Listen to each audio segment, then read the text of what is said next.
Hello students, now we are going to discuss a new topic in class 12th chemistry, that is SN1 reaction.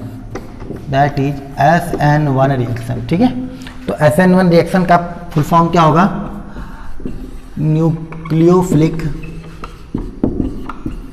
Substitution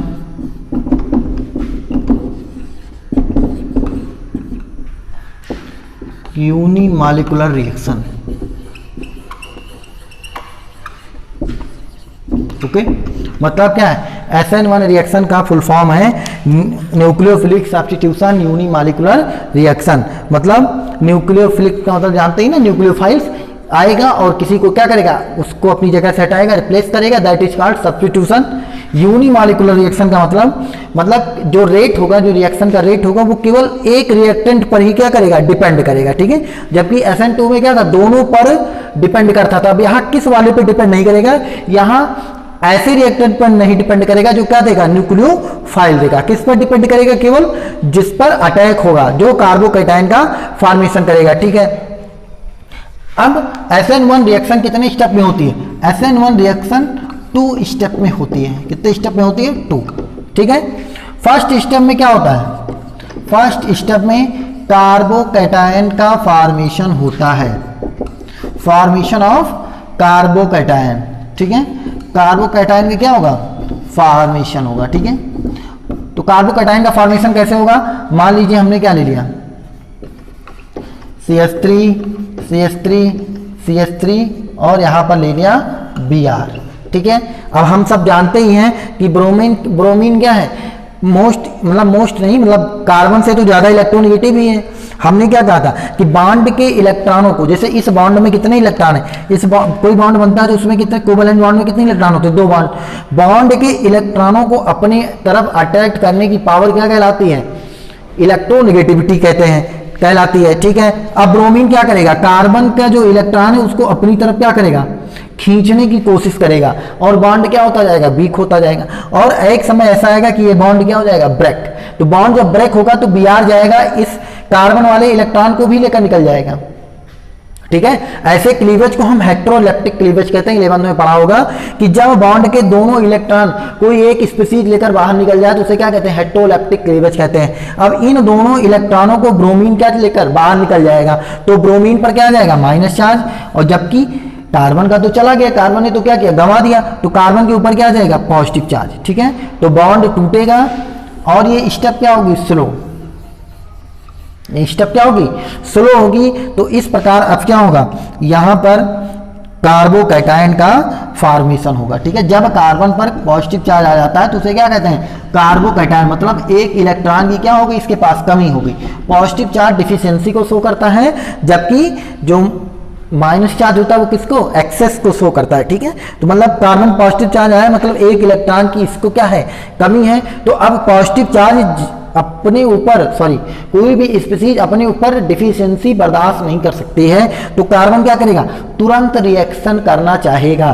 तो वो चाहेगा कि कोई आए और हमसे रिएक्शन कर ले. तो कौन रिएक्शन करेगा इससे रिएक्शन करेगा न्यूक्लियोफाइल. ठीक है, तो अब यहां पर कार्बोकैटायन है, ये CH3, सिंगल बॉन्ड CH3 और ये क्या है, प्लस. अच्छा, ये कौन सा कार्बोकैटायन है, ये टर्सरी कार्बोकैटायन है ना, क्योंकि जिससे स्पीशीज जुड़ी थी वो फर्दर कितने कार्बन से जुड़ा हुआ है, 3 कार्बन से अटैच है. तो इस पर किसका अटैक होगा, न्यूक्लियोफाइल का. जब न्यूक्लियोफाइल आएगा और इस पर अटैक करेगा तो SN2 में क्या था, आगे स्पीशीज थी तो वो एक दूसरे को क्या कर रही थी, रिपेल कर रही थी. लेकिन यहाँ पर तो रिपेल का कोई सवाल ही नहीं है. यहाँ पर कैसा अटैक होगा, यहाँ फ्रंट साइड अटैक होगा. यहाँ पर क्या होगा, फ्रंट साइड अटैक होगा. तो पीछे कितने भी बल्कि ग्रुप लगे रहे, हमसे कोई मतलब नहीं है. मान जैसे वहां पर SN2 में क्या होता था, पीछे अगर ज्यादा बल्कि ग्रुप लगते थे तो रिएक्शन रेट क्या हो जाती थी, स्लो हो जाती थी. यहाँ पर ऐसा कुछ नहीं, यहाँ फ्रंट साइड अटैक होने वाला है. तो जो ये सेकंड स्टेप होता है, सेकंड स्टेप में क्या होता है, प्रोडक्ट बनता है. तो न्यूक्लियोफाइल आएगा, फ्रंट साइड से अटैक करेगा, तो यहाँ पर, और ये रिएक्शन क्या होगी, फास्ट होगी. ऐसी रिएक्शन जितना ज्यादा स्टेबल कार्बोकैटायन बनेगा, रिएक्शन उतनी ही ज्यादा क्या होगी, फास्ट होगी. ठीक है, तो यहां पर क्या होगा, न्यूक्लियोफाइल आएगा और यहाँ पर अटैक होगा तो यहाँ पर क्या बन जाएगा CH3 CH3 CH3 और क्या बन जाएगा, यहाँ पर आकर न्यूक्लियोफाइल जुड़ जाएगा। ठीक है, बात समझ में आ रही ना। तो यहाँ पर एक नया बॉन्ड बन जाएगा। तो पहले स्टेप में क्या होगा, बॉन्ड ब्रेक होगा, कार्बोकैटायन का फॉर्मेशन होगा, दूसरे में न्यूक्लियोफाइल आएगा, फ्रंट साइड से क्या करेगा, अटैक करेगा। जब फ्रंट साइड से अटैक करेगा तो इससे हमें मतलब नहीं है कि पीछे कितने बल्कि ग्रुप लगे हैं, जबकि जितना ज़्यादा क्या होगा स्टेबल कार्बोकैटायन बनेगा उतनी ही फास्ट क्या होगी SN1 रिएक्शन कंप्लीट होगी। 2 स्टेप में होती है तो हमें पता ही है। और यहाँ पर देखो कोई इन्वर्जन नहीं होता है, वहाँ पर इन्वर्जन हो रहा था ना, कॉन्फ़िगरेशन का क्या हो रहा था, इन्वर्जन। यहाँ पर कोई इन्वर्जन नहीं होता है। ठीक है, नो इन्वर्जन, यहाँ रिटेंशन ऑफ कॉन्फ़िगरेशन कहते हैं। मतलब जो कॉन्फ़िगरेशन रिएक्टेंट का था वही क्या होगा, प्रोडक्ट का भी होगा, यहाँ रिटेंशन होता है। ठीक है, इन्वर्जन नहीं होता है। ठीक है, तो अब हमें दे दिया गया CH3, ठीक है, प्लस उसके बाद दे दिया गया CH3 CH प्लस, ये क्या है 1 डिग्री है, ये क्या है मिथाइल है। दूसरा क्या दे दिया गया CH3 और ये क्या है H, ये क्या है पॉजिटिव, ये 2 डिग्री है। मतलब कार्बन किससे जुड़ा है, 2 कार्बन से जुड़ा है फर्दर। और ये क्या है हमारा टर्सरी कार्बोकैटायन। ठीक है, अब हमें यहाँ इससे मतलब नहीं कि पीछे कितने बड़े बल्कि ग्रुप लगे हैं। यहाँ पर जो कार्बोकैटायन जितना ज़्यादा स्टेबल होगा उतनी ही ज़्यादा फास्ट रिएक्शन होगी SN1। तो SN1 कौन प्रेफर करेगा, 3 डिग्री, फिर 2 डिग्री, फिर 1 डिग्री और फिर मेथाइल। यहाँ कार्बोकैटायन 3rd डिग्री कार्बोकैटायन का स्टेबल होने का कारण कौन सा है, अब इसको कैसे एक्सप्लेन करेंगे कि ये ज़्यादा स्टेबल है, ये कम है, ये कम है, ये कम है। तो इसको कार्बोकैटायन को स्टेबल मतलब कि ज़्यादा स्टेबल कम स्टेबल को बताने के लिए एक कॉन्सेप्ट होता है जिसे कहते हैं हाइपर कॉन्जुगेशन। इसे क्या कहते हैं, हाइपर कॉन्जुगेशन कहते हैं। ठीक है, तो हाइपर कॉन्जुगेशन अल्फा कार्बन से होता है। किस कार्बन से होता है, अल्फा कार्बन से। तो जिस पर पॉजिटिव चार्ज लगा है उस कार्बन से जितने हाइड्रोजन अटैच होते हैं, उसके बगल जो कार्बन है उसमें जो हाइड्रोजन अटैच होते हैं उसे कहते हैं अल्फा हाइड्रोजन। मतलब पॉजिटिव चार्ज के बगल ये carbon alpha carbon, positive charge के बगल ये कार्बन अल्फा कार्बन, और पॉजिटिव चार्ज के बगल ये कार्बन अल्फा कार्बन। तो अल्फा कार्बन के साथ जो हाइड्रोजन जुड़ा होगा वो क्या होगा, अल्फा हाइड्रोजन होगा। तो इसके पास कितने अल्फा हाइड्रोजन है, 3 3 6 3 9, मतलब इट कंटेन्स 9 अल्फा हाइड्रोजन। सब 11th का है कॉन्सेप्ट, ना जानो तो ना जानो। आगे देखो इसमें कितने हैं, 3 3 6 अल्फा हाइड्रोजन है, और इसमें कितने होंगे 3 अल्फा हाइड्रोजन प्रेजेंट होंगे, और इसमें कितने हैं 0 अल्फा हाइड्रोजन है, क्योंकि एक ही तो कार्बन है और जिस पर क्या है पॉजिटिव चार्ज है, तो उसके पास कोई अल्फा हाइड्रोजन नहीं है। इसके पास कितने अल्फा हाइड्रोजन है 3, और इसके पास कितने हैं 6, इसके पास क्या है 9 अल्फा हाइड्रोजन है। किस कॉन्सेप्ट के अनुसार, हाइपर कॉन्जुगेशन। हाइपर कॉन्जुगेशन से प्रूफ होता है कि 3 degree carbocation is more stable, तो यहाँ पर इसकी रिएक्शन क्या होगी, ज़्यादा होगी। और जबकि SN2 में क्या था, SN2 में बल्कि ग्रुप लगने के कारण पीछे से न्यूक्लियोफाइल अटैक नहीं कर पा रहा था। तो जब अटैक नहीं कर पा रहा था तो SN2 में क्या था, 3 डिग्री कार्बोकैटायन का क्या था, लोएस्ट रेट था रिएक्शन करने का किससे, 3 डिग्री से। और नॉर्मली तो 3 डिग्री वो करता ही नहीं है। ठीक है, SN2 में। ठीक है, आगे देखते हैं। अब जब कार्बोकैटायन की बात आती है तो यहाँ पर रिजोनेंस होता है। क्या होता है, रिजोनेंस। रिजोनेंस की थोड़ी सी कंडीशन आप देख लीजिए जो हमारी बुक में मिल रहा है। देखिए, एक हमने पढ़ाया था एलाइलिक कार्बन, एक क्या था एलाइलिक कार्बन। तो एलाइलिक कार्बन क्या होता है, देखिए CH2 double bond CH single bond CH2X, ये है। अब यहाँ से X क्या है, ज़्यादा इलेक्ट्रोनेगेटिव है, X क्या है ज़्यादा इलेक्ट्रोनेगेटिव है, तो बॉन्ड के इलेक्ट्रॉनों को अपनी तरफ क्या करेगा, अट्रैक्ट करेगा। अट्रैक्ट करने के बाद यहाँ क्या बनेगा, CH2 double bond CH single bond CH2, और इस पर आ जाएगा पॉजिटिव चार्ज। रिजोनेंस की एक कंडीशन होती है। रिजोनेंस एक हाइपोथेटिकल कॉन्सेप्ट है जो ये एक्सप्लेन करता है कि कोई कार्बोकैटायन कितना स्टेबल, कोई स्पीशीज कितनी स्टेबल है और कितनी अनस्टेबल है। ठीक है, उसकी एक कंडीशन होती है डबल बॉन्ड, सिंगल बॉन्ड और चार्ज। जब ये तीनों अल्टरनेट होते हैं, डबल बॉन्ड, सिंगल बॉन्ड और चार्ज पॉजिटिव भी हो सकता है और नेगेटिव भी हो सकता है। तो यहाँ पर दिख रहा है ना, ये कंडीशन फॉलो हो रही है ना, डबल बॉन्ड, सिंगल बॉन्ड और चार्ज। तो यहां पर क्या होगा, इस कार्बन के पास क्या है, डिफिशियंसी है। इस कार्बन के पास क्या इलेक्ट्रॉन की डिफिशियंसी है, और यहां पर एक पाई इलेक्ट्रॉन घूम रहा है। ठीक है। अगर आप केमिकल बॉन्डिंग अच्छे से पढ़े होंगे तो आपको पता है कि पाई बॉन्ड क्या करता है, मूवमेंट कर सकता है, ठीक है। तो रिजोनेंस क्या होता है, डीलोकलाइजेशन ऑफ पाई इलेक्ट्रॉन, मतलब पाई इलेक्ट्रॉन का मूवमेंट ही क्या कहलाता है, रिजोनेंस। तो यहाँ पर क्या है, एक डबल बॉन्ड में एक सिग्मा एक पाई। अब ये पाई इलेक्ट्रॉन क्या करेगा, मूव करेगा।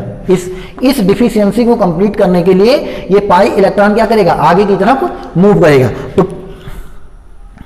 तो यहां से पाई इलेक्ट्रॉन क्या करेगा, पाई इलेक्ट्रॉन जंप करेगा आगे की तरफ, और जब आगे की तरफ जंप कर जाएगा तो इस कार्बन के पास क्या आ जाएगी, डिफिशियंसी।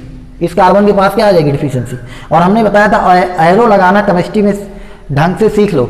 एरो कहां से लगता है, जिधर इलेक्ट्रॉनों की इलेक्ट्रॉन एक्सेस में होते हैं उधर से, और जिधर डिफिशियंसी होती है उधर की तरफ, ठीक है। अब मतलब ये क्या है, ये शो कर रहा है 2 इलेक्ट्रॉन ऐसे जा रहे हैं, 2 इलेक्ट्रॉन, ठीक है।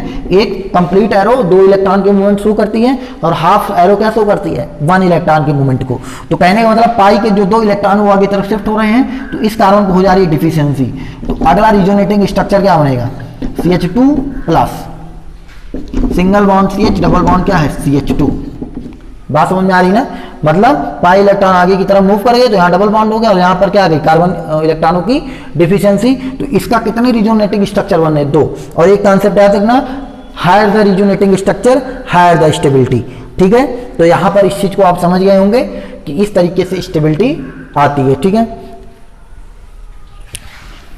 एक और देख लेते हैं, बुक में कहीं मिल जाएगा तो उसको समझ लीजिए।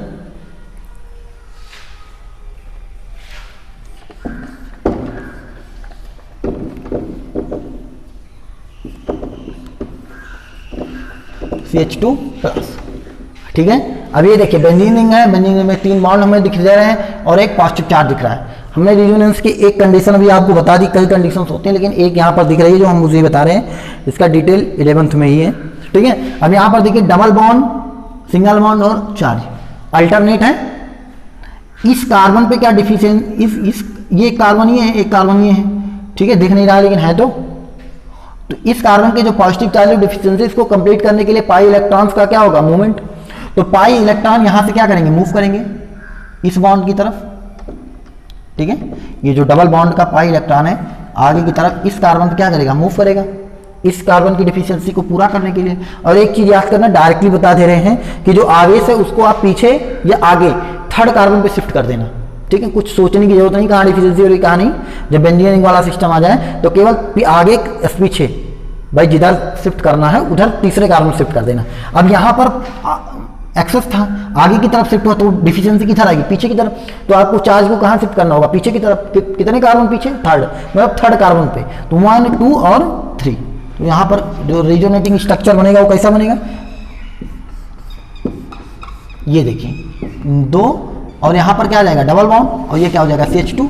भाई इलेक्ट्रॉन यहाँ पाई इलेक्ट्रॉन शिफ्ट होंगे तो यहाँ डबल बॉन्ड आ जाएगा ना, और यहाँ पर क्या आ जाएगा, पॉजिटिव चार्ज। अब इस पर डिफिशियंसी, और अगर हम फिर से इधर शिफ्ट कर दें तो सेम तो काम वही हो जाएगा। तो अब फिर रिजोनेंस की कंडीशन बन रही है, positive charge single bond double bond, अब charge single bond double bond, या double bond single bond charge, ठीक है। तो इलेक्ट्रॉन फिर क्या करेंगे, इधर एक्सेस में है ना, इधर तो डिफिशियंसी हो रही है, तो इलेक्ट्रॉन ऐसे मूव करेंगे, ठीक है। आवेश फिर थर्ड कार्बन पे क्या हो जाएगा, शिफ्ट हो जाएगा, ठीक है। तो यहाँ पर क्या हो जाएगा, ऐसे 1, 2, थर्ड पे आ गया। यहाँ पर एक डबल बॉन्ड CH2, और यहाँ पर भी एक डबल बॉन्ड, ठीक है। अब फिर यहाँ पर क्या है, डिफिशियंसी आ गई, इसके पास एक्सेस है तो एक्सेस वाला ही दे सकता है ना। तो ये बॉन्ड फिर से क्या होंगे, शिफ्ट होंगे इसके पास, ठीक है। यहाँ पर क्या होगा, देखिए ये एरो हम दोनों तरफ बना रहे हैं, दोनों तरफ बनाने का मतलब है ये इसमें कन्वर्ट हो सकता है और ये इसमें भी कन्वर्ट हो सकता है, ठीक है। तो डबल एरो बनाया जा रहा है, ठीक है। ये चीज आप ध्यान रखिएगा। आगे की तरफ देखें, अब इसको थर्ड कार्बन शिफ्ट करिए, 1, 2, 3। तो 3 की तरफ आप जब शिफ्ट करेंगे इसको तो क्या हो जाएगा, पॉजिटिव चार्ज कहाँ आएगा, यहाँ पर, ठीक है। डबल बॉन्ड एक यहाँ और एक डबल बॉन्ड CH2।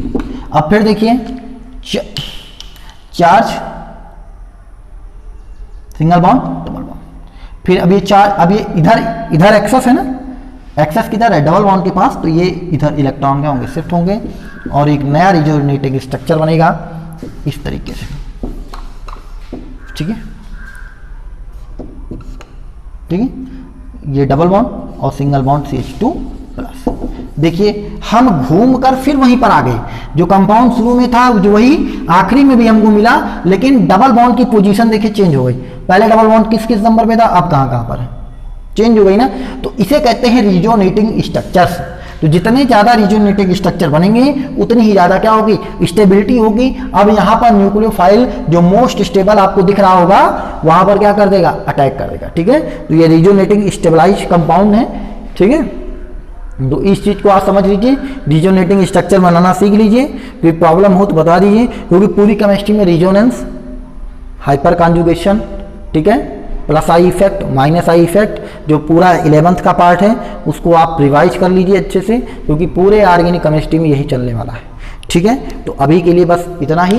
लेसन 1 आप समझ लीजिएगा, और क्वेश्चंस हो सके तो लगाइए, कोई दिक्कत हो तो बताइएगा। ठीक है, थैंक यू।